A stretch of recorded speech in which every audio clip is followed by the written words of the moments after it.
Vamos a leer la palabra del Señor, así que yo les pido por favor, ahí donde usted está, que me acompañe al Evangelio de Juan, capítulo número 13, desde el versículo número 21. Habiendo dicho Jesús esto, se conmovió en espíritu y declaró y dijo: de cierto os digo, que uno de vosotros me va a entregar. Entonces los discípulos se miraban unos a otros, dudando de quién hablaba. Y uno de sus discípulos, al cual Jesús amaba, estaba recostado al lado de Jesús. A este pues hizo señas Simón Pedro para que preguntase quién era aquel de quien hablaba.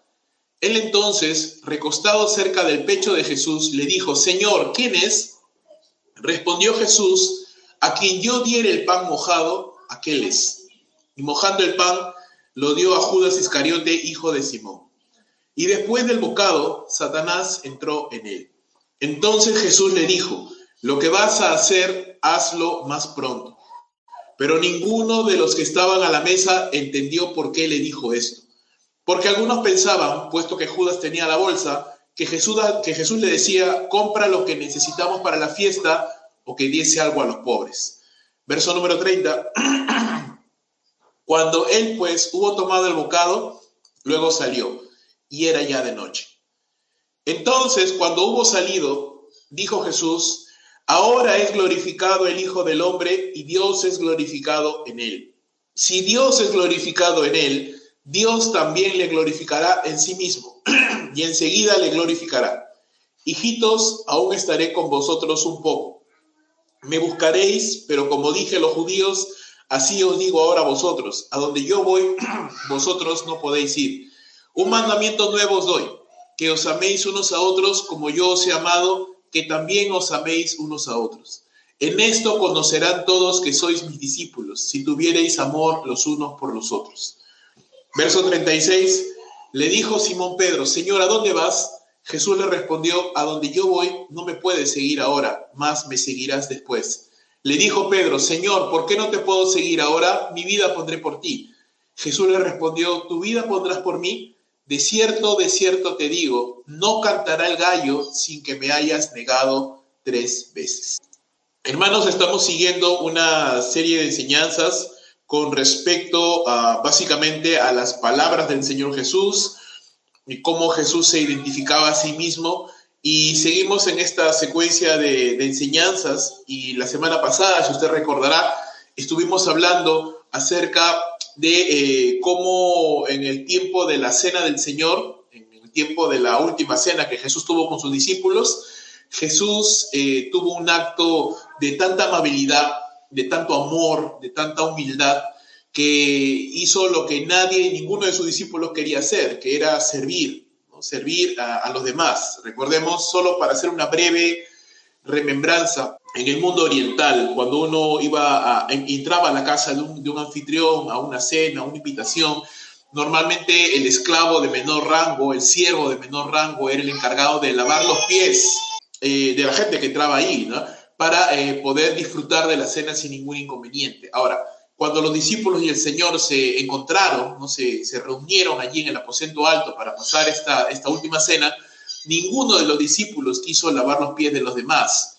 Es más, incluso en plena reunión estaban discutiendo quién había de ser el mayor dentro del supuesto gobierno que ellos pensaban que el Mesías venía a traer. Jesús, dice la Escritura, en plena cena dejó de cenar y se ciñó y comenzó a lavar los pies de sus discípulos, de tal manera que les mostró un ejemplo hermoso de amor, de humildad, de algo que ellos no querían hacer. Siguiendo este relato, ¿no? Aún estamos dentro de la cena, aún, imagínatelo, estamos en el aposento alto, Jesús está cenando con sus discípulos aún, y sucede lo que acabamos de leer. Vamos a ver ahora, hermanos, un momento muy difícil para la vida del Señor y para su ministerio, porque vamos a ver cómo se revela la traición de Judas, cómo Jesús, a pesar de saber que Judas le va a traicionar, le muestra amor, le muestra respeto, y Judas termina yéndose porque Satanás entra en su corazón. Luego vamos a ver el mandato de Jesús a sus discípulos, el mandato general de amarnos los unos a los otros, y luego vamos a ver al final como Jesús también advierte a Pedro de lo que va a pasar en el futuro, ¿no? Pedro también le va a traicionar en un sentido, aunque el pecado de Pedro no es el mismo, no tiene la misma magnitud que el pecado de Judas, pero al final lo que queremos englobar aquí en lo que acabamos de leer es lo siguiente, que Satanás utiliza nuestra carne, nuestra inmadurez para tentarnos y para buscar alejarnos de Dios, ¿sí? Eso es lo que Satanás ha querido hacer antes y es lo que quiere hacer hoy. Es lo que quiere hacer en mi vida y es lo que quiere hacer en tu vida. Él siempre está tratando de buscar maneras de distraerte, de buscar maneras de alejarte, de apartarte, de desanimarte, utilizando nuestra propia inmadurez, nuestra propia carnalidad, nuestra propia debilidad contra algunas situaciones de este mundo. Él utiliza eso como un cebo, como una carnada, ¿verdad? Y cuando tú vas a pescar, tú sabes que necesitas una carnada, ¿no? Y esta carnada debe ser apropiada según el tipo de pez. Hay peces que no soportan o son muy débiles ante los insectos, otros ante la carne cruda, otros ante la carne de res, de pollo, qué sé yo. Y cada carnada es apropiada para distinto tipo de pez. Y cuando tú lanzas la carnada, entonces el pez coge la carnada, pero lo que él no sabe es que dentro de esa carnada hay un anzuelo oculto y ese anzuelo se le clava en la boca y ya no puede escapar. Entonces, es un poco lo que Satanás siempre está queriendo hacer. Él está lanzando carnadas, lanzando anzuelos de cosas que obviamente nosotros nos atraen, porque Él no nos va a tentar con algo que no nos atrae. Él nos tienta con cosas que nos atraen. Para algunos es el dinero, para otros es el trabajo, para otros es el amor, para otros es el sexo, para otros es el poder, etcétera, etcétera, etcétera. Pero hay diferentes carnadas y diferentes anzuelos para cada uno de nosotros. Satanás está buscando cómo tentarnos y alejarnos de Dios. Y hermanos, lo que aprendemos aquí en este pasaje es que nadie está exento, ¿sí? Nadie está exento de ser tentado. Y para mantenernos seguros en el Señor, ¿qué es lo que tenemos que hacer? Es mantenernos enfocados en el amor a Dios y en el amor a nuestros hermanos. Si pudiéramos bosquejar, si pudiéramos estructurar lo que acabamos de leer, bueno, la estructura es bastante sencilla y diríamos de la siguiente manera. Desde los versos 21 al 30, la palabra de Dios nos habla que nos mantenemos seguros en el amor cuando resistimos los embates de Satanás, ¿no? Lamentablemente Judas no lo hizo, pero nosotros podemos hacerlo. En los versos 31 al 35 aprendemos que nos mantenemos seguros en el amor cuando estamos unidos los unos a los otros. ¿Por qué? Porque al estar unidos los unos a los otros, entonces se cumple ese mandato o se puede cumplir ese mandato bíblico de cuidarnos los unos a los otros. Siempre he dicho esto y la semana pasada lo dijimos en el segundo servicio, no se puede entender la vida de Pablo sin la presencia de Ananías, de Bernabé y los demás discípulos que le ayudaron. No se puede entender, en líneas generales, la historia y ministerio de ningún creyente, ni el mío ni el de usted, sin la presencia de muchas personas, hombres y mujeres creyentes, que nos dan la mano, que oran por nosotros, que nos ayudan. Con eso estoy diciendo de que tan importante es la convivencia entre hermanos, la comunión entre hermanos, que nos mantiene y nos ayuda a mantenernos seguros en el amor. Y por último, versos 36 al 38, aprendemos que nos mantenemos seguros en el amor por la gracia de Dios a pesar de nuestras debilidades. Pedro le falló al Señor, sin embargo, la gracia de Dios no se agotó para él. Ya sabemos, si hemos leído las Escrituras, sabemos que Pedro pecó, se apartó momentáneamente, pero regresó al Señor. Fue restaurado y terminó siendo un poderoso apóstol de Cristo Jesús.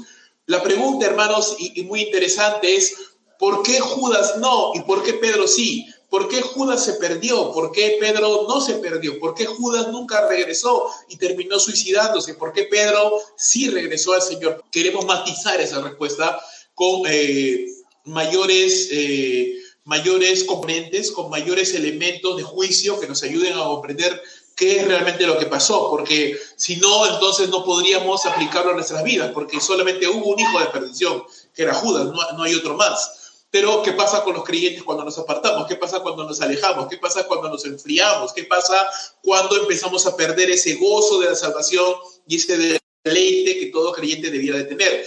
Vamos a aprender eso el día de hoy. Empezamos entonces. Seguros en el amor, resistiendo a Satanás. Ya hemos leído este pasaje, no lo voy a volver a leer, pero lo que quiero solamente enfatizar es lo que he subrayado ahí en pantalla, mejor dicho, lo que he resaltado en negritas, cuando dentro de la conversación, dentro de la cena, Jesús lanza una declaración que es tanto impactante para todos, porque él dice, se conmovió en espíritu y declaró, ¿no? Y dijo, alguien me va a traicionar, ¿no? Alguien me va a entregar. Y eso definitivamente tuvo que haber causado una gran conmoción entre los discípulos, quienes empezaron a preguntarse quién habrá sido. Quiero mostrarte un pasaje adicional, un pasaje paralelo, donde se muestra el mismo evento, pero narrado desde otra perspectiva. Ya hemos leído esto en Juan, ahora vamos a leer lo que dice la palabra de Dios en Mateo, capítulo 26, versos 20 al 25. Es el mismo evento, estamos hablando de la misma situación. Mira lo que dice la palabra del Señor. Cuando llegó la noche, se sentó a la mesa con los 12, y mientras comían, dijo, de cierto os digo que uno de vosotros me va a entregar. Y entristecidos en gran manera, comenzó cada uno de ellos a decirle, ¿soy yo, Señor? Entonces él respondiendo dijo, el que mete la mano conmigo en el plato, ese me va a entregar, ¿no? Y nota que en el pasaje anterior de Juan le pregunta a Jesús, ¿quién es el que le va a entregar? Jesús responde, a quien yo diere el pan mojado, aquel es, ¿no? Y mojando el pan lo dio a Judas Iscariote. En Mateo dice, el que mete la mano conmigo en el plato, ese me va a entregar. A la verdad el Hijo del Hombre va, según está escrito de él, mas ay de aquel hombre por quien el Hijo del Hombre es entregado. Bueno le fuera a ese hombre no haber nacido.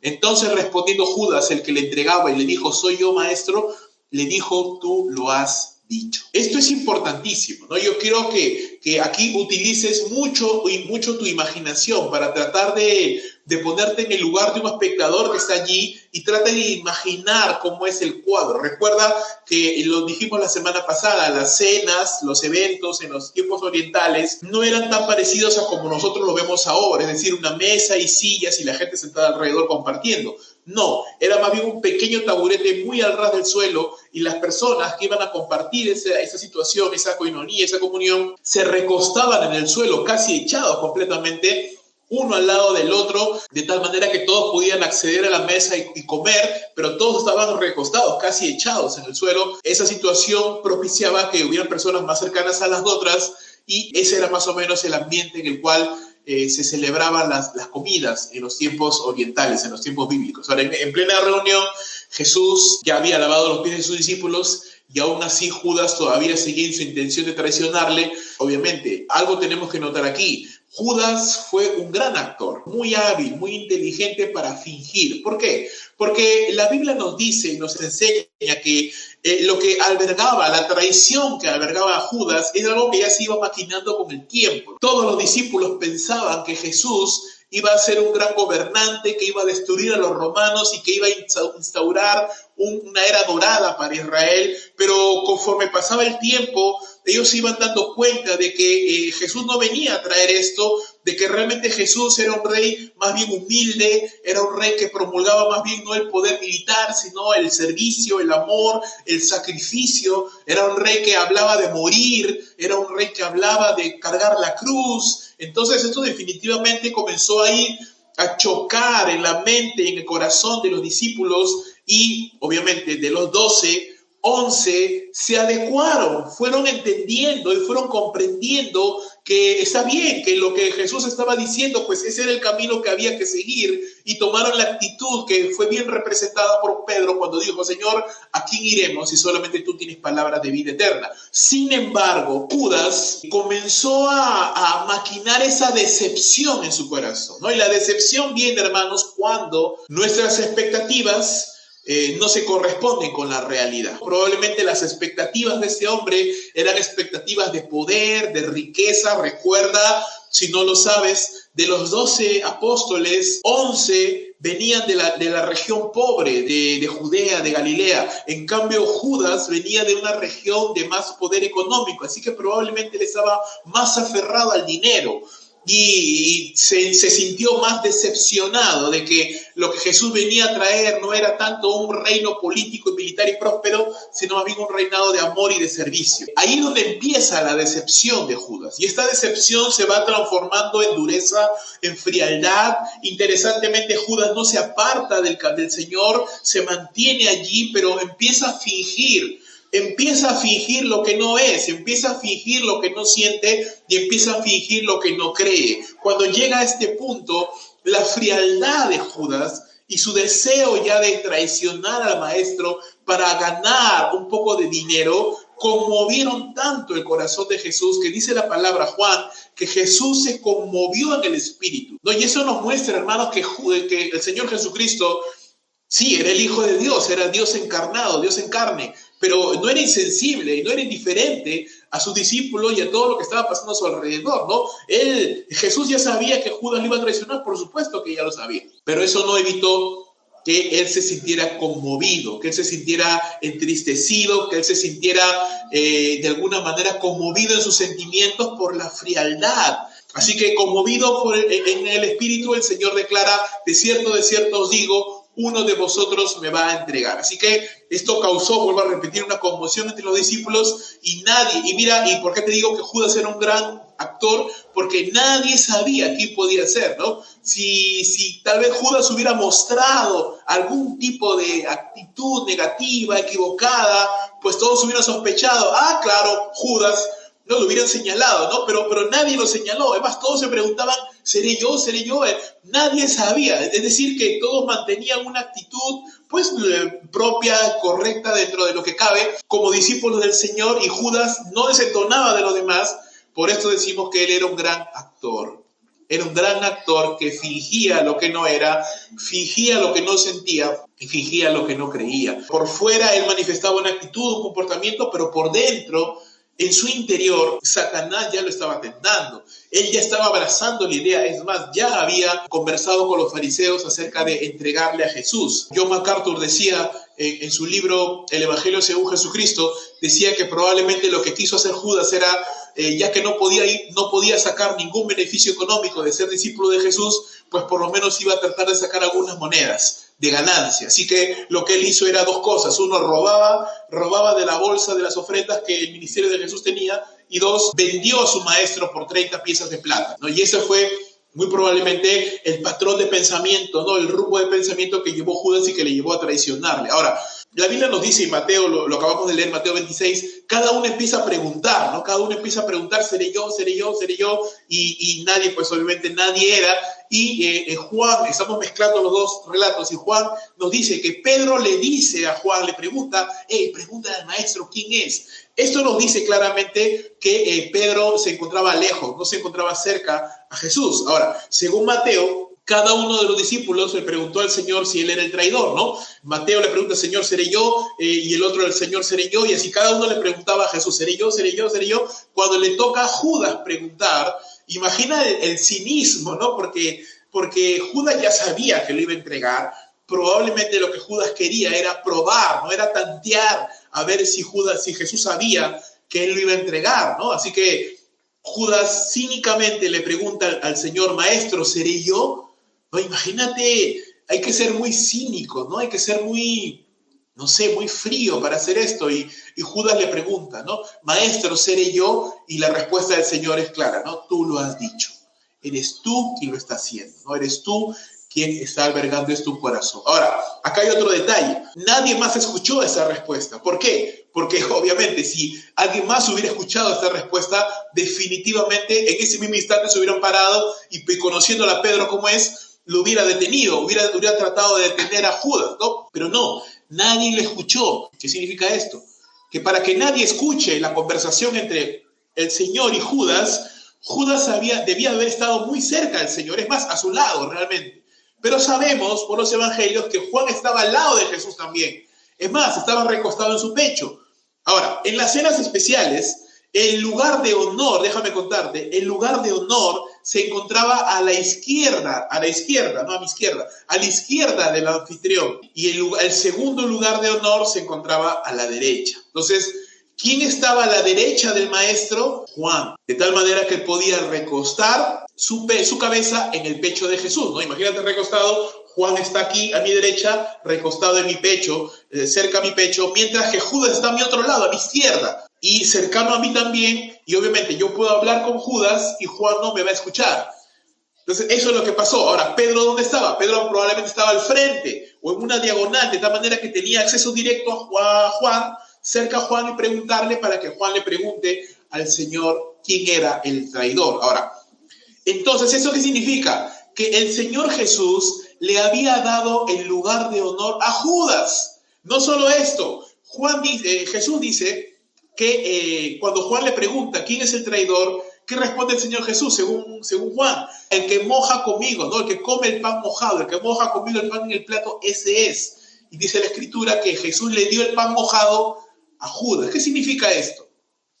Bueno, si alguna vez has comido tallarines rojos, antes se solía comer tallarines rojos con su pancito, ¿no? ¿Por qué? Porque tú terminabas de comer tu tallarín y la salsa que quedaba en el plato tú lo remojabas con el pan, o mientras ibas comiendo lo remojabas con el pan y te lo comías, ¿no? Qué rico que era eso. Igualmente, en las cenas orientales es la costumbre tener un pedazo de pan para poder mojar en las diferentes salsas y preparaciones que se encontraban allí, y era una señal de cortesía y de amor y de honor que yo como anfitrión mojara el pan en algún plato, en alguna salsa, y lo ofreciera a mi invitado. ¿Qué significa? Que ese invitado era el invitado de honor de mi reunión y que yo le estaba ofreciendo un honor, una muestra de gratitud, de respeto. Es como ahora tuviéramos los brindis, ¿cierto? En algunas reuniones, bueno, en el Señor no, ¿verdad? A menos que brinde usted con jugo, con gaseosa, está bien, pero en el mundo normalmente están en alguna reunión, todos están comiendo y de pronto se aparece alguien, ¿no? Con una copa, bueno, eso es una copa, pero imagínate que es una copa y hace así, ¿no?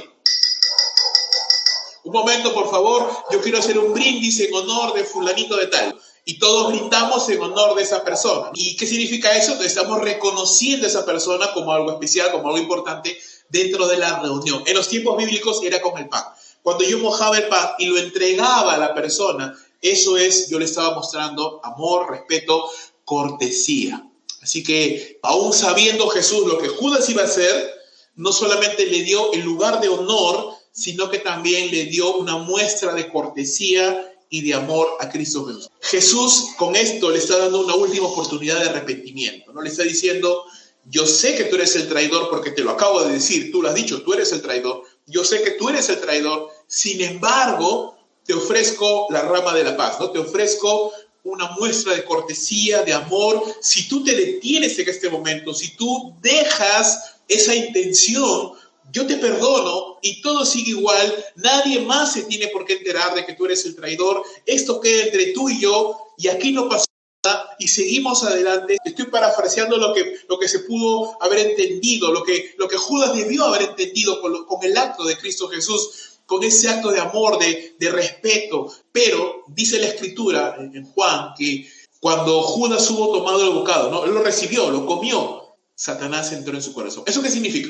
Significa que Judas aceptó la muestra de respeto de Jesús, pero exteriormente, para que todos piensen, wow, qué cortés es Judas, ¿no? Que sigue las formas, que sigue el protocolo de una cena, ¿no? Qué cordial es Judas, qué caballeroso, ¿no? Exteriormente estaba todo bien, pero interiormente él rechazó el amor de Jesús. ¿Y por qué sabemos esto? Porque Satanás entró en él. Hasta ese momento, Satanás no había entrado en Judas, solamente lo tentaba. Solamente estaba a su alrededor tentándole, diciéndole, muy probablemente, estoy parafraseando otra vez, ¿cómo vas a seguir a este maestro que, mira, no te ofrece dinero, no te ofrece riquezas, tú querías poder y mira, este ni siquiera tiene dónde recostar su cabeza, ¿no? Este es un mal negocio, Judas, sal de aquí, ¿qué haces tú acá en medio de esta gente ignorante, esta gente pobre que no tiene ninguna posibilidad?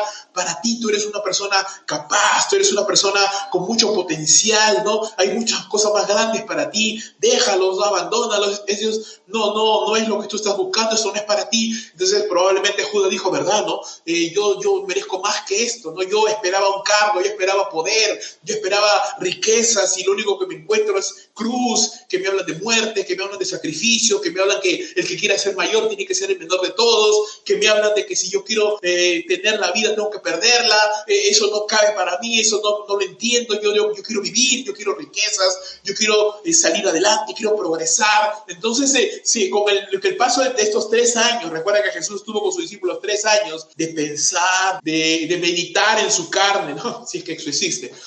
Judas empieza a pensar, esto no es para mí. Yo no quiero esto, ¿no? Yo quiero otras cosas en mi vida, pero le da temor, ¿no? Es salirse y mostrarse abiertamente rebelde a Jesús, y Satanás empieza a tentar, ¿no? Y en este último instante, cuando Jesús le ofrece la paz, la reconciliación, y le dice, Judas, si tú te detienes aquí, esto no tiene por qué terminar así. Judas le dice, no, yo te voy a entregar. Y en ese instante Satanás entró en el corazón de Judas y ya todo estaba consumado. Él traicionaría a su maestro. A partir de ese punto, hermano, ya Judas está perdido. Ya no hay más oportunidad para el arrepentimiento, porque él mismo ha endurecido su corazón. Recuerda, Jesús ya sabía que Judas lo traicionaría, bueno, siempre lo supo, pero ahora Judas sabía que Jesús sabía que él era el traidor. Ya no había marcha atrás. Aún así, Jesús le mostró respeto, le mostró amor, pero Judas lo rechazó. Y entonces Jesús le dice ahora, ya para despedirlo, le dice, lo que vayas a hacer, hazlo más pronto. En otras palabras, hermanos, Judas, ya no finjas más. Tú y yo sabemos lo que tú vas a hacer. ¿Qué haces aquí? Ya no finjas más. Vete y haz lo que tú quieres hacer. Claramente, dice Juan, que ninguno de los discípulos entendió lo que estaba pasando, ¿no? Acá es interesante porque esto significa que había una reunión dentro de la reunión, ¿no? Dentro de la reunión de la última cena, que todos estaban comiendo, discutiendo, preguntando, ¿y seré yo? Y Pedro seguramente diciéndole a Jacobo, no, seguro que tú vas a hacer, ¿no? Y Jacobo le dice, pero Pedro, ¿por qué me acusas a mí? No, tú debes ser, porque tú le dijiste la vez pasada al Señor que no vaya a la cruz, y Jesús te dijo, apártate de mí, Satanás. Entonces, discutiendo entre ellos, ¿no? Discutiendo entre ellos, ahí teniendo esta controversia, y mientras ellos estaban ahí teniendo esta controversia, Jesús estaba conversando con Judas. Le estaba ofreciendo la rama de olivo de la paz. Judas lo rechazó. Satanás entró en él. Ante el hecho de que ya nada se podía hacer, Jesús le dice a Judas, lo que vas a hacer, anda, ya no es necesario fingir. Ya no tienes por qué fingir, las cartas están echadas. Ya todo está sobre la mesa. ¿Tú quieres hacer esto? Pues hazlo. Ninguno de los discípulos entendía lo que pasaba y Judas se fue de la cena. ¿A qué quiero llegar con eso, hermanos? ¿Esto solamente es propio de Judas? ¿Es un peligro en el cual solamente Judas se encuentra? No. Es un peligro en el que todos podemos caer. Dice la palabra del Señor, Efesios capítulo 6, verso 10.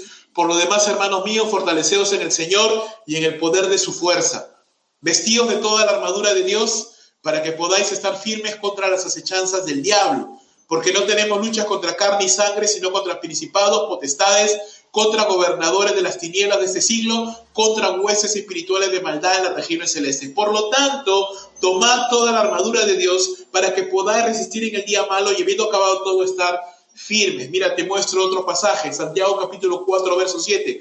Someteos pues a Dios, resistid al diablo y él huirá de vosotros. Acercaos a Dios y él se acercará a vosotros. Pecadores, limpiad las manos, y vosotros los de doble ánimo, purificad vuestros corazones. Afligíos y lamentad y llorad.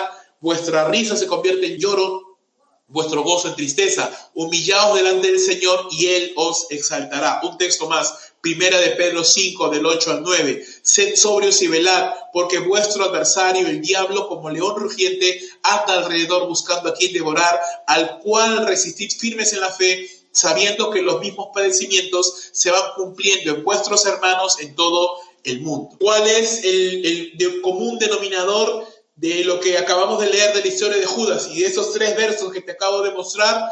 El peligro que corre cada creyente de ser devorado por Satanás, de ser tentado por Satanás, y la exhortación de la palabra de Dios a fortalecernos en la palabra, a resistir al diablo y a no dejar que las ideas carnales, que las tentaciones del mundo, los deseos pecaminosos nos alejen del Señor. Recuerda, el desánimo, la decepción normalmente viene cuando nuestras expectativas no se corresponden a la realidad. Yo quiero algo y probablemente lo que yo quiero está mal, porque muchas veces nuestros deseos son carnales, son pecaminosos.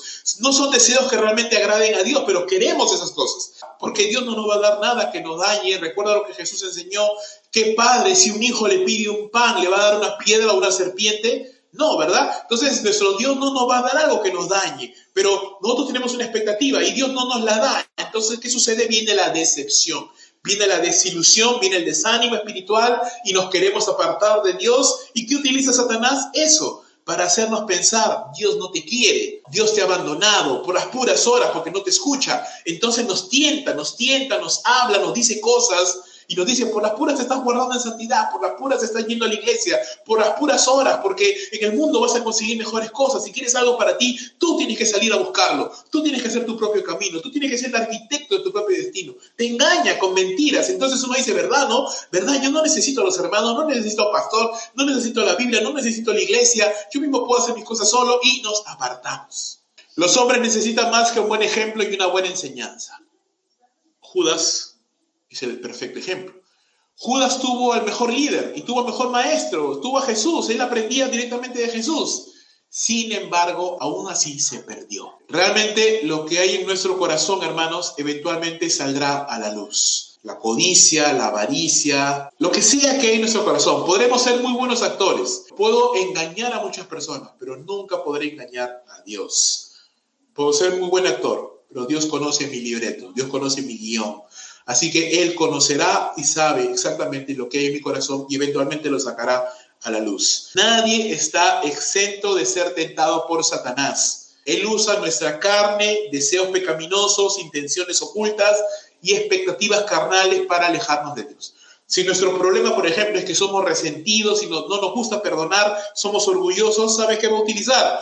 Va a utilizar el hecho de que tengamos algún contratiempo con algún hermano. ¿Para qué? Para que endurezcamos nuestro corazón, para que nos volvamos resentidos y nos alejemos de la iglesia y pongamos como excusa, no es que tal hermano me hizo esto, no es que tal hermano me hizo otra cosa. Y ya está, Satanás ya logró lo que quería, te apartó, te alejó del Señor. Tal vez Satanás utiliza nuestra falta de fe, de confianza en Dios, y nos hace pensar, no, pero tienes que trabajar mucho, tienes que trabajar más, tienes que tener 2, 3 trabajos, tienes que ir a hacer más negocio, porque si no, ¿de dónde vas a vivir? ¿Quién te va a dar? ¿Acaso el pastor te va a ir a pagar las cuentas? ¿Acaso el hermanito te va a ir a dar de comer? No, tú tienes que ver por ti mismo. Y tú dices, ¿verdad? No, tengo que vivir, tengo que pagar mis cuentas, nadie me va a ayudar. Y me meto a trabajar más, y me pongo a trabajar más, y descuido la oración, descuido la vida de iglesia. Ya, te enfriaste, te apartaste. Ya logró Satanás lo que quería, pero ¿qué utiliza? ¿Cuál es la materia prima de Satanás? Los deseos pecaminosos de nuestro corazón, la carne, nuestra debilidad. Así que, hermano, examinémonos constantemente. ¿Cuál es tu debilidad? ¿Cuál es mi debilidad? ¿Cuáles son nuestros deseos pecaminosos? Ese es nuestro verdadero punto débil. Ese es el punto que Satanás conoce y que va a atacar allí. Y si no nos ponemos precavidos, si no nos ponemos avispados en todo esto, entonces, hermanos, perderemos, caeremos, nos apartaremos. Y podemos fingir, puedo yo seguir congregando para dar la imagen de que todo está bien. Y puedo engañar a los demás, pero probablemente mi corazón ya está lejos de Dios. A Él no lo puedo engañar. Judas nos enseña que el hombre puede fingir, que yo puedo fingir espiritualidad, que yo puedo fingir que mi matrimonio es perfecto, que yo puedo fingir que soy un gran siervo, que yo puedo fingir que soy un buen cristiano porque posteo un par de cosas en internet, porque pongo un par de versículos. Finjo, pero no es la verdad, no es cierto, porque no estoy orando, no estoy congregando, no estoy compartiendo con mis hermanos, no estoy sirviendo al Señor, no estoy obedeciendo a Dios. Entonces, ¿qué es eso? Es fingir. Estoy fingiendo para el aplauso del hombre, pero realmente no es así. Estoy apartado del Señor, estoy alejado de Él. Mucho cuidado, hermanos, porque hay un punto en el que el corazón se puede volver tan insensible que ya no hay marcha atrás. Lo que se conoce como el pecado imperdonable.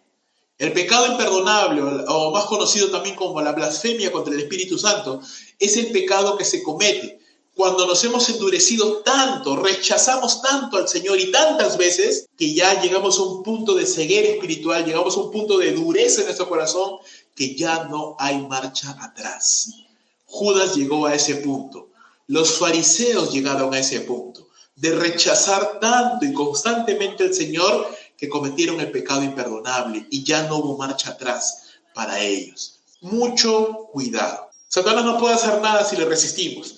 Ponte en el caso supuesto, ¿no? Hay una serie de programas que se llaman What If, que significa ¿qué pasaría si? ¿No? ¿Qué pasaría si haces esto? ¿Qué pasaría si haces el otro? Yo te muestro What If. ¿Qué pasaría si Judas no hubiera cedido a Satanás? ¿Qué hubiera pasado si el Señor le ofrecía el pan mojado y Judas decía, wow, cómo Él, sabiendo que le voy a traicionar, aún así me muestra amor, respeto. Señor, perdóname. Como estaba cerquita, Jesús le hubiera dicho, Señor, ¿sabes qué?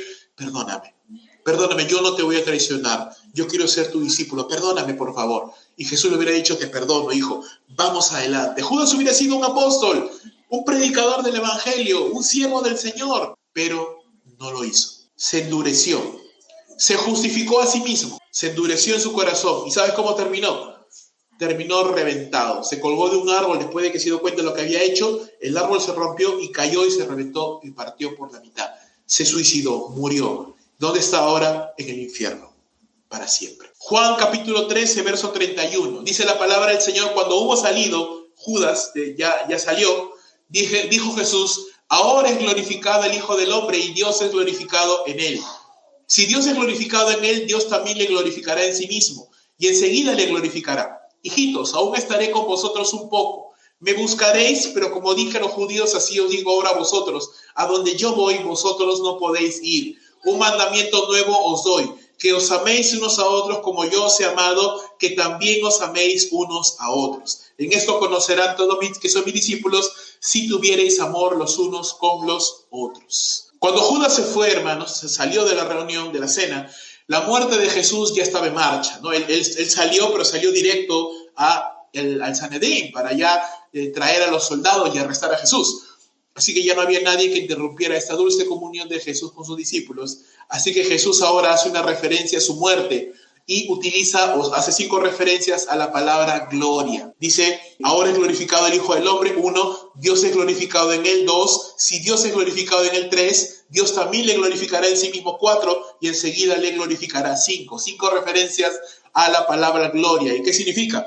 Jesús dijo, hoy es glorificado el Hijo del Hombre en su muerte y resurrección. Segundo, Dios es glorificado en la muerte y resurrección de Jesús el Padre. 3, Dios el Padre es realmente glorificado en este proceso de dolor y humillación que su Hijo iba a pasar. 4, el Padre glorificará a su Hijo después de pasar por este proceso en la glorificación del Señor, en la resurrección. 5, Dios lo hará de manera segura e inmediata después de pasar por este proceso de humillación. Dios lo va a glorificar a su Hijo. Ahora, ¿por qué el Señor Jesús dice esto? Porque hasta este momento, a ojos humanos, es un panorama sombrío. Jesús realmente no tuvo muchos discípulos, solo un puñado. Su ministerio no salió de Israel. Bueno, en algún momento salió de Samaria, pero de ahí no salió. Tercero, según capítulo 6 de Juan, las multitudes que antes le seguían, le dejaron de seguir y se quedó con un puñado de discípulos. Al punto que cuando Él resucitó, solo habían 500 hermanos. Y en Pentecostés solo habían 120. Cuarto, de sus 12 discípulos más cercanos, uno le traicionó. Su propio discípulo le traicionó. Entonces, a ojos humanos, pudiéramos decir que el ministerio de Jesús no fue tan exitoso. Bueno, si lo comparas hoy con las mega iglesias y esos pastores que tienen iglesias gigantes y tienen propiedades, el ministerio de Jesús parecería una iglesita ahí escondida. Sin embargo, a ojos de Dios, lo que estaba pasando en ese momento, lo que iba a pasar después, porque recuerda, aumentado a esto, no solamente esto, sino que encima Jesús sería crucificado, burlado, humillado, golpeado, torturado y crucificado en la cruz como un delincuente, como el peor de los criminales. A ojos humanos esa es una derrota, es una vergüenza, pero para los ojos de Dios, lo que se vería como un acto de traición, dolor, humillación, vergüenza y muerte, para Dios era el camino de la glorificación. Eso no significa que Dios necesite de algo, de alguien que le dé gloria. Él tiene gloria en sí mismo. Lo que significa es que Dios puede glorificarse en medio de cualquier situación. ¿Y cómo se glorifica Dios? Cuando revela su carácter, cuando revela su corazón al mundo. La cruz reveló de una manera diferente y nueva el amor de Dios. Recuerda, la cruz revela 2 cosas. La justicia de Dios, que debe castigar el pecado, que debe castigar la maldad del ser humano, pero también el amor de Dios. El amor que quiere alcanzar a todos. El amor que quiere ofrecer perdón, restauración a traidores como Judas, a pecadores como Pedro, a asesinos como Pablo. ¿Ves? El amor de Dios que quiere extenderse a todas las naciones. Entonces, hermanos, la cruz glorifica a Dios. La cruz, que era un instrumento de tortura, de humillación romana, Dios lo convirtió en un instrumento por medio del cual Él se glorificaría, Él se daría a conocer. El amor de Cristo por los suyos, ejemplificado en lavarle los pies a sus discípulos y en otros actos de amor del Señor, quedarían opacados realmente ante la mayor y perfecta muestra de su amor. Jesús iba a dar su vida por sus amigos. Jesús iba a morir por ellos en la cruz del Calvario. Y no solo por ellos, sino por mí, por usted. También por ti, mi amigo.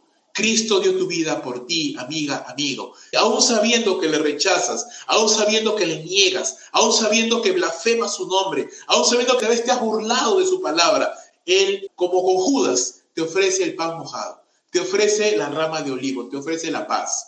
Y te dice, si hoy tú te vuelves a mí, yo perdonaré tus pecados y te sanaré y te restauraré. Esa es la oferta del Evangelio, la oferta del perdón, la oferta de la misericordia, la oferta de las puertas abiertas. Dice la palabra de Dios, aunque tus pecados fueren como la grana, aunque tus pecados fueren como el carmesí, fueran rojos, inmundos, perversos, aunque te darían vergüenza siquiera mencionárselos a alguien por tan horrendos que son y abominables tus pecados. Dice, si tú vienes y te arrepientes y confiesas el nombre de Jesús, tus pecados vendrán a ser como la nieve, emblanquecidos, borrón y cuenta nueva. Dice la palabra de Dios que Él tomó el acta de pecado, ¿no? El acta de decreto que era contraria para nosotros y la clavó, la anuló, la clavó en la cruz y la anuló. Somos libres, perdonados completamente de nuestros pecados y de nuestras faltas. En esto es glorificado Dios, porque Él es el que perdona, porque Él es el que justifica, porque Él es el que entregó su vida, pero también es el que perdona al pecador. En esto es glorificado Dios.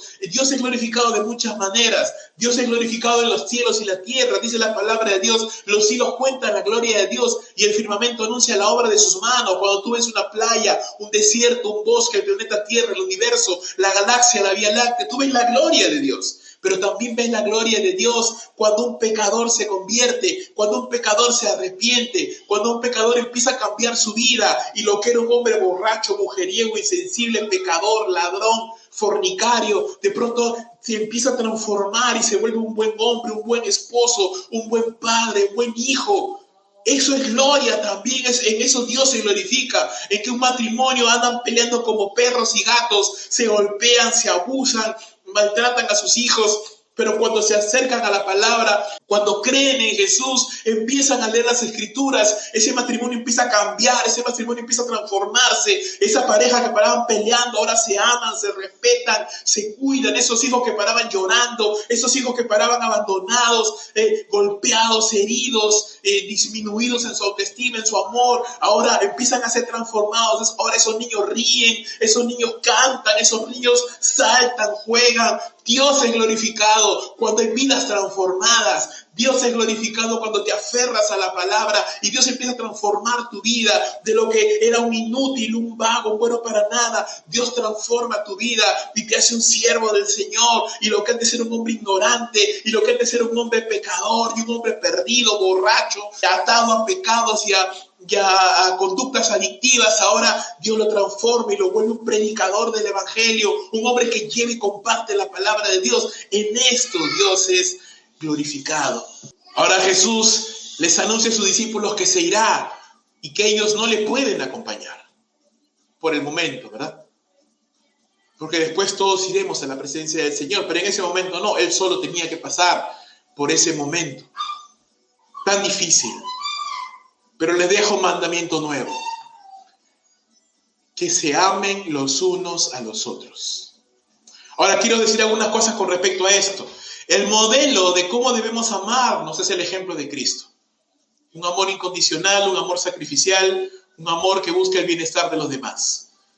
Segundo punto importante: este amor debe ser recíproco, unos a otros. Yo le amo, usted me ama. Yo le muestro respeto, usted me muestra respeto. Yo le muestro consideración, usted me muestra consideración. Yo le muestro atención, usted me muestra atención. Yo cuido sus espaldas, usted cuida las mías. Yo le animo, usted me anima. Recíproco, Mucho cuidado con el creyente que lo único que quiere es que lo busquen, que lo saluden, que lo visiten, que oren por él, pero él jamás ora por nadie, jamás visita a nadie, jamás cuida de nadie. Eso se llama egoísmo. Eso se llama egoísmo. Todos los creyentes tenemos que amarnos de manera recíproca. Si usted no se deja amar, si usted no ama a nadie, usted está pecando contra el Señor porque no está siguiendo el ejemplo de Cristo Jesús. Y aún así, aunque no te amen, aunque no te muestren respeto, usted debe de seguir amando. Te doy un consejo, sobre todo aquel que está sirviendo al Señor o que desea servir al Señor o que está en el ministerio. En el ministerio te van a faltar al respeto. En el ministerio te van a hablar mal de ti. No te van a tener consideración. En el ministerio te van a acusar. Aún así, perdona. Aún así, ama. Aún así, no respondas de la manera que otros te tratan, sino haz como tú quisieras que te traten a ti. Eso es la ley de oro que nos enseña la palabra de Dios. Este amor, dice también tercer punto, este amor será un poderoso testimonio ante el mundo. Este amor será un poderoso testimonio ante el mundo, porque el mundo no se ama, hermanos. El mundo no muestra amor real. El mundo es conveniencia nada más, no es amor. Este amor nos identificará más que otra cosa como discípulos del Señor. Jesús dijo, o mejor dicho, Jesús no dijo, en que sean buenos teólogos el mundo conocerá que son mis discípulos. No dijo eso. Jesús no dijo, en que sus iglesias son gigantes el mundo conocerá que son mis discípulos. No dijo eso. Que son excelentes predicadores, ahí el mundo conocerá que son mis discípulos. No. En que son perfectos y virtuosos músicos, el mundo conocerá que son mis discípulos. No. En que tienen muchas riquezas, el mundo conocerá que son mis discípulos. No. En que alcancen su potencial y cumplan sus sueños, el mundo conocerá que son mis discípulos. No. ¿En qué conocerá el mundo que somos sus discípulos? En que nos amamos los unos a los otros. Amor. Ahora, amor bíblico. No el amor del mundo, no consentimiento, sino amor bíblico. Y luego vamos a hablar un poquito más de esto. Quiero que notes un detalle. La Biblia manda que debemos amar a nuestro prójimo como a nosotros mismos, ¿verdad? Pero cuando habla de nuestros hermanos en la fe, la Biblia no dice que los amemos como a nosotros mismos. Dice que los amemos como Cristo nos ama. Ajá, eso es un nivel superior. A mi prójimo, es decir, a un amigo, amiga incrédulo, es mi prójimo, yo tengo que amarle como a mí mismo. No le debo de tratarle como yo quisiera ser tratado. Pero a mi hermano, a mi hermana en la fe, yo debo de amarle como Cristo me ha amado, con un nivel aún mayor todavía de amor, de cuidado, de respeto, de sacrificio. Y un amor recíproco, por supuesto. Un amor con límites. Aplicamos esto de una manera bonita. Si yo amo a mis hermanos, como Cristo nos ha mandado, entonces, ¿qué debo de hacer? Yo debo de orar por mi hermano. Yo estoy orando por mis hermanos. ¿Usted está orando por mí?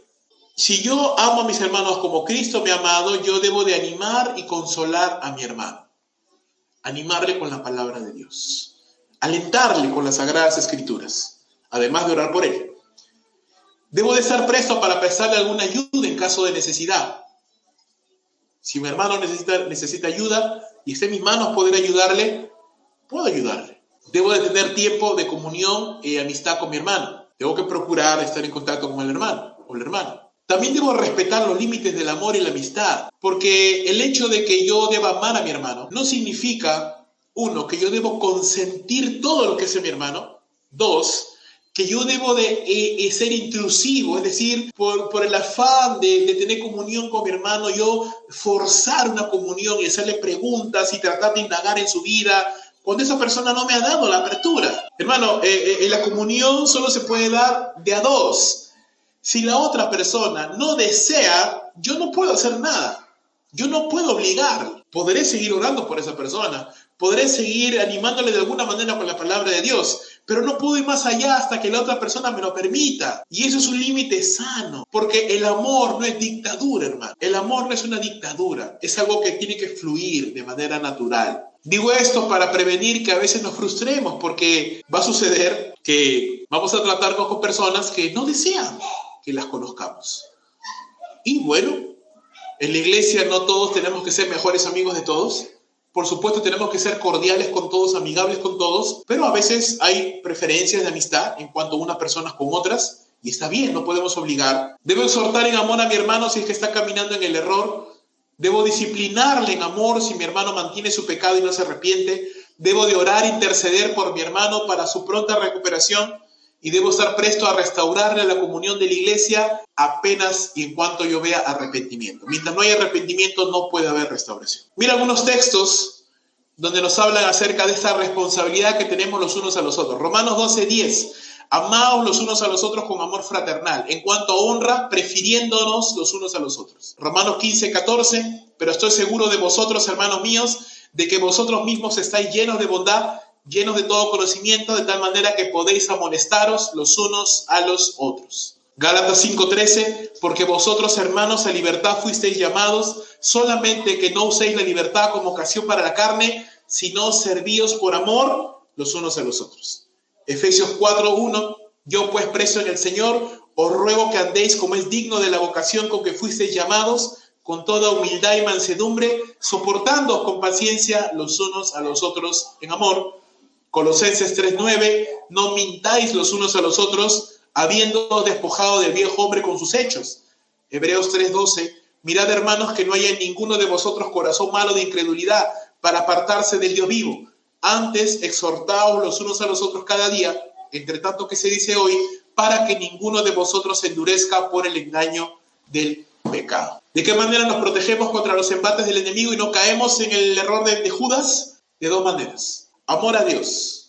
Ama a Dios. ¿Y cómo le muestras a Dios que le amas? Cuando tienes un tiempo devocional, cuando tienes un tiempo con Él, cuando le adoras, cuando oras al Señor, cuando alabas, cuando le sirves, cuando das tus diezmos y ofrendas, cuando obedeces su palabra, cuando buscas vivir en santidad. Estás evidenciando que amas a Dios. Estás evidenciando que tienes amor por Dios.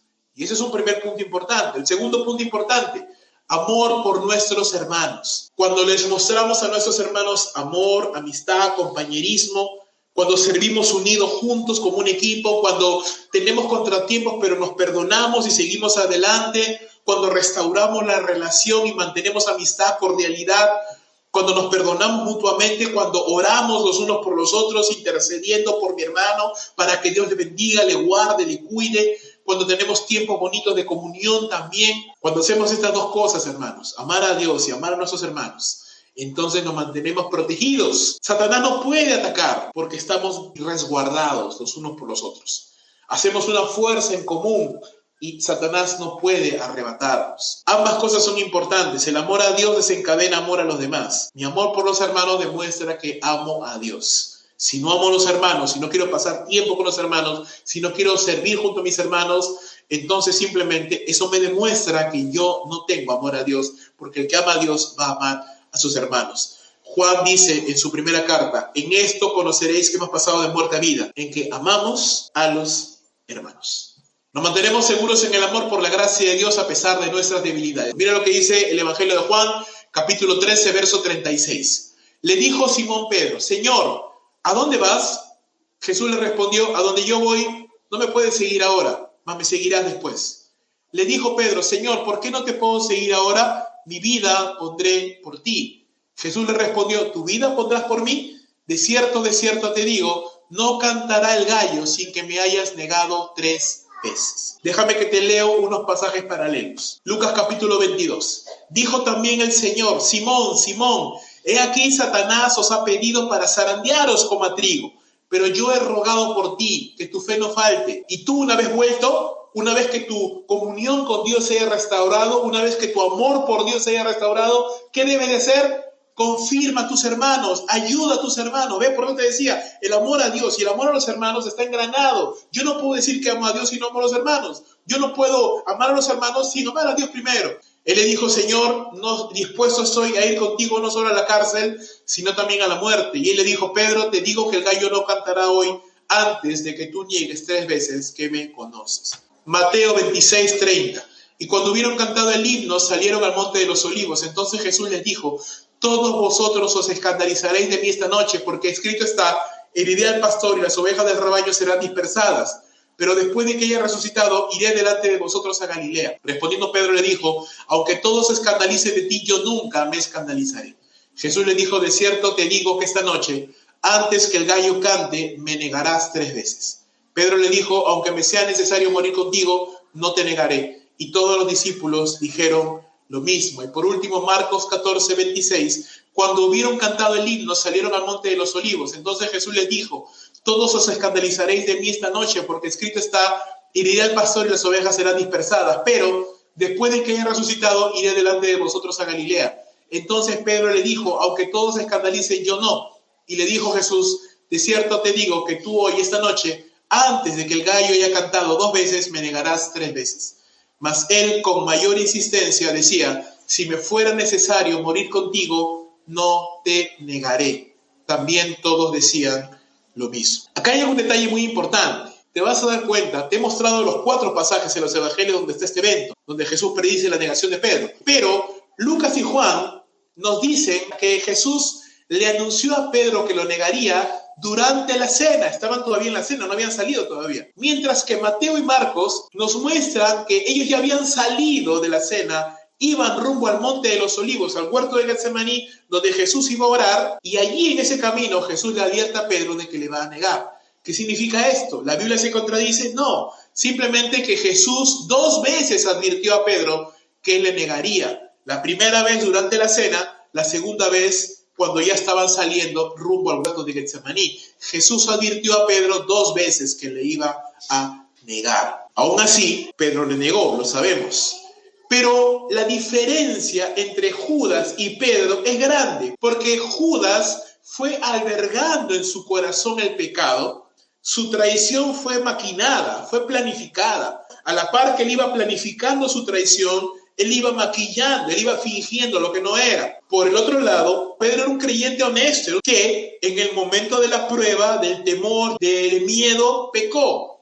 Él no planificó nada. Él simplemente estaba allí y cuando llegó el momento de la prueba, pues obviamente no estaba preparado, todavía era inmaduro, cayó. Te he preparado una tablita para que tú puedas comparar entre Judas y Pedro y vamos a ver la gran diferencia entre ambos. Bueno, Judas traicionó a su maestro, Pedro lo negó 3 veces por miedo. El pecado de Judas fue planificado, el pecado de Pedro fue coyuntural, fue incidental, fue del momento. Judas se suicidó cuando se dio cuenta de lo que había hecho. Cuando Pedro hizo lo que Jesús le había advertido que iba a hacer, y a pesar de que él había dicho que no lo iba a hacer y lo hizo, dice la Escritura que Pedro lloró amargamente. Posteriormente, cuando Jesús se apareció nuevamente a él fue corriendo a sus pies y su relación fue restaurada con Jesús. En el caso de Judas, Satanás lo tentó y llegó a entrar en su corazón.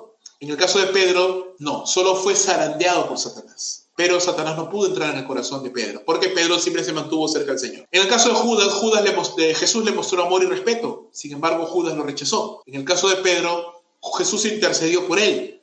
Le mostró amor también, por supuesto, le lavó los pies. Y Pedro correspondió a ese amor. En el caso de Judas ya sabemos, se perdió por la eternidad. Él está ahora en el infierno hasta el día de hoy y seguirá por toda la eternidad. En el caso de Pedro, no. Pedro pecó, pero se arrepintió. Dios lo restauró y se convirtió en un poderoso apóstol de Cristo Jesús, un predicador del evangelio tremendo. Judas era codicioso y tenía otros planes fuera de lo que el Señor les mostraba. En el caso de Pedro, era un hombre dispuesto, claro, con un temperamento colérico, pero era un hombre dispuesto al Señor. Tenía un concepto muy alto de sí mismo, un poquito orgulloso, ¿no? Porque cuando Jesús le advierte que lo va a negar, Pedro dice, aunque todos los demás te nieguen, yo no. Pensaba que era fuerte cuando no lo era débil. Pero bueno, son cosas que Pedro y que todos los creyentes aprendemos, hermanos, a la larga.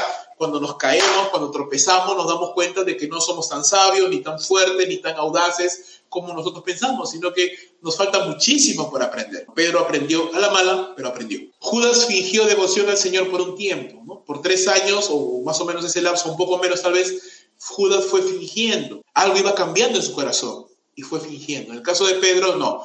Pedro era sincero en su amor y en su devoción a Cristo. ¿Jesús sabía que Judas le iba a traicionar? Sí, por supuesto. Aún así le mostró amor. ¿Jesús sabía que Pedro le iba a negar? Sí, claro que sí. Y aún así intercedió por él y lo restauró en su debido momento. Jesús murió por Judas, Jesús murió por Pedro, Jesús murió por mí, Jesús murió por usted, Jesús murió por todos. Pecadores indignos, que no merecemos la gracia de Dios. Pero aún así se nos ha sido dada la gracia de Dios para que podamos ser salvos de la condenación eterna. Hermano, la gracia de Dios es tan grande y no hay pecado tan inmundo que nos aleje de su gracia. La gracia de Dios está disponible para nosotros, a pesar de nuestras fallas y debilidades. Si tú le buscas a Dios, si tú te arrepientes, si tú te das cuenta de que no estás haciendo las cosas bien, que tu corazón ha cambiado para con el Señor, para con tus hermanos, que tu semblante ya no es el mismo, que tú ya no sientes ese mismo gozo, esa misma alegría, que los hermanos te llaman, tú no les contestas, te hablan, te animan, tú no quieres saber nada de los hermanos, no quieres que se metan en su vida, pero te das cuenta que eso es pecado, que eso está mal, porque tú estás rechazando el amor de Dios expresado a través de tus hermanos. Te rebelas, te resistes al amor de Dios. Cuidado que Satanás te está engañando. Pero también déjame decirte el otro lado, la gracia de Dios está disponible. Y si tú estás esta mañana o esta noche o en el momento en que tú lo escuches, te arrepientes y le pides perdón a Dios, la gracia de Dios nuevamente estará allí para fortalecerte, para bendecirte y para levantarte. Hermano, amigo, amiga, vuélvete al Señor, arrepiéntete. Tal vez te has apartado del Señor, tal vez te has endurecido en tu corazón, tal vez has considerado que te han herido, te han dañado, te han ofendido, o tal vez que la vida ha sido injusta contigo. No lo sé, qué estarás pensando en tu corazón, pero déjame decirte, arregla tus cuentas con Dios. Acércate a Dios, abre tu corazón a Él, perdona y pide perdón a Dios, para que Él te pueda perdonar también. ¿Por qué? Podemos cerrar nuestro corazón y endurecerlo de tal manera que ya no haya vuelta atrás. Y acarremos sobre nosotros la disciplina del Señor. Mucho cuidado, porque ante tal muestra de amor de Cristo Jesús, ¿cómo podemos rechazar la gracia de Dios? Sin embargo, hermanos, hay muchos que lo rechazan. No hay pecado tan grande que la gracia de Dios no pueda perdonar, excepto el pecado imperdonable. El pecado imperdonable, o conocido como la blasfemia contra el Espíritu Santo, se comete cuando el corazón se ha endurecido tanto que ya no hay oportunidad para el arrepentimiento. A este nivel se llega cuando durante mucho tiempo rechazamos el amor y la gracia de Dios. Nuestro corazón se va formando como un callo espiritualmente hablando y ya no hay remedio, ya no hay arrepentimiento, ya no hay nada que hacer allí. Dios te puede restaurar. Dios puede restaurar tu gozo, tu paz.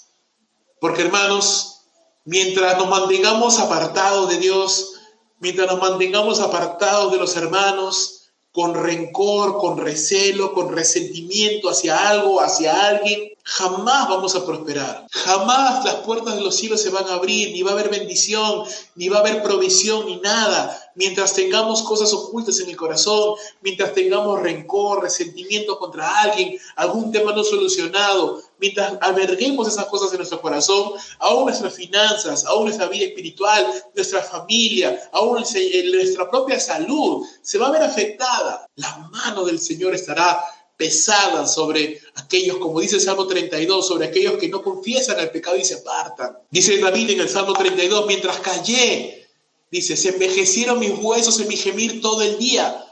Mi verdor, dice, se convirtió en sequedad. Arrepintámonos, pidamos perdón. Tú no puedes controlar el pecado que alguien comete contra ti.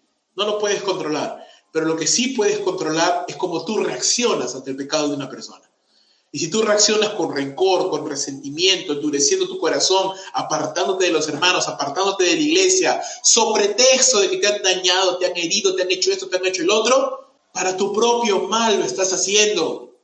Nadie va a padecer, solo tú vas a padecer. Mi esposo una vez mencionaba y enseñaba a las damas, hablando acerca del perdón, y decía, no perdonar equivale a querer que una persona se muera envenenada, pero tú te tomas el veneno. Tú lo tomas tú, pero quieres que la otra persona muera envenenada. Es para tu propio mal. No perdonar, mantenerte en esa actitud, no te va a ayudar. Si tan solo Judas hubiera pedido ayuda, si tal vez Judas solo hubiera pedido perdón. Dos palabras muy importantes que tienen que estar en nuestro vocabulario cristiano. Ayúdame, ora por mí, aconséjame, ¿qué puedo hacer? Y segunda palabra importante en el vocabulario cristiano, perdóname. Te he fallado, te he ofendido, perdóname, te he faltado al respeto, te he tratado sin respeto, perdóname. Lamentablemente, estas dos palabras están ausentes en muchos y en muchas, y solamente es muestra de orgullo. En el orgullo no sacamos nada. Recuerda, Dios resiste al orgulloso, pero da gracia al humilde.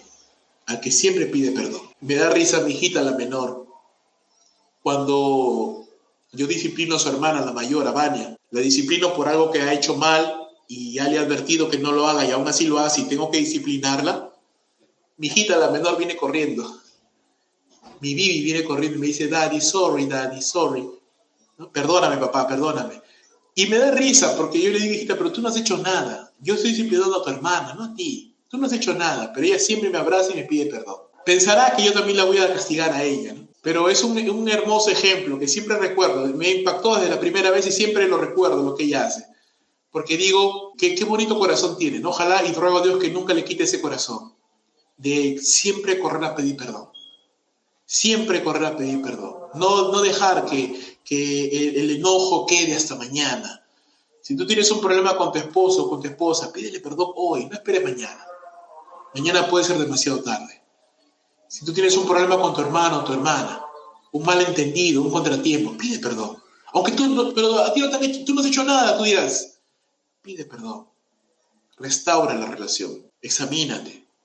Soy una persona irrespetuosa, soy una persona irreverente, soy una persona malcriada, me llaman, ni contesto, se preocupan por mí, ignoro.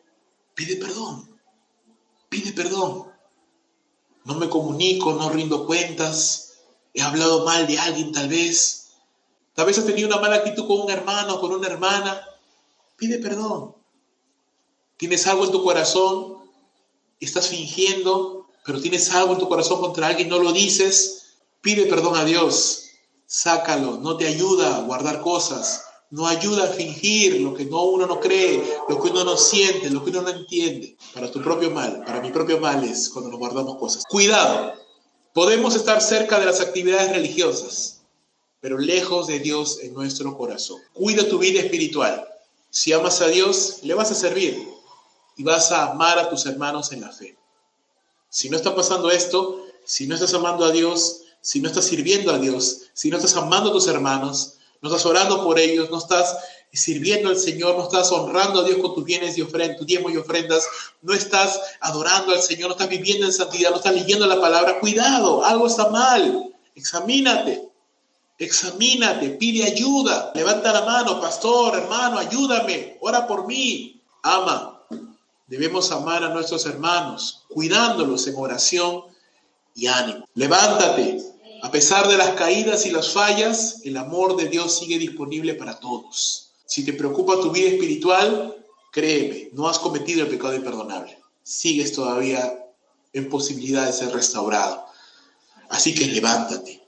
¿Has tropezado? ¿Quién no ha tropezado, hermano? Yo he tropezado y tropezaré.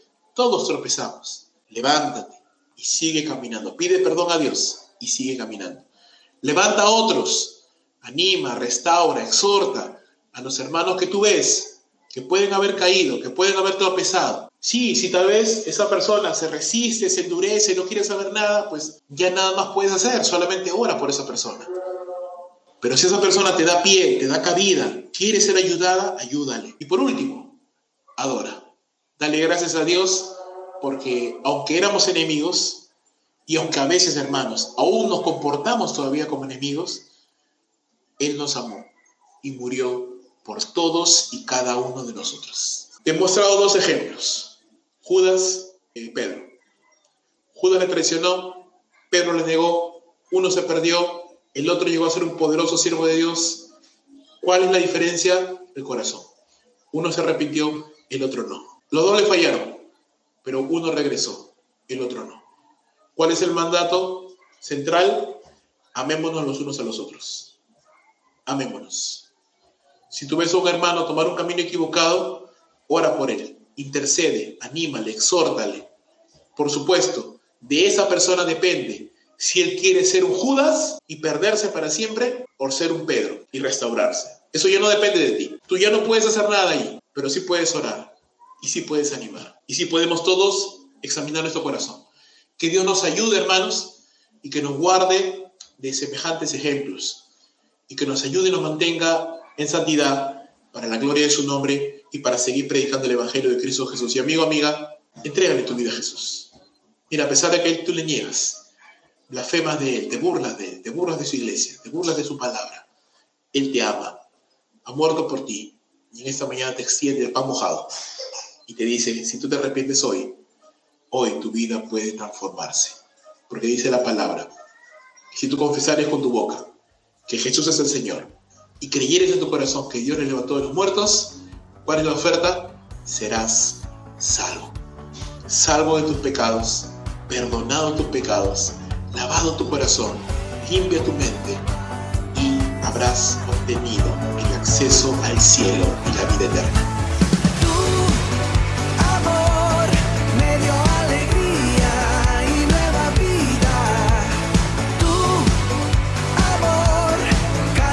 Tristeza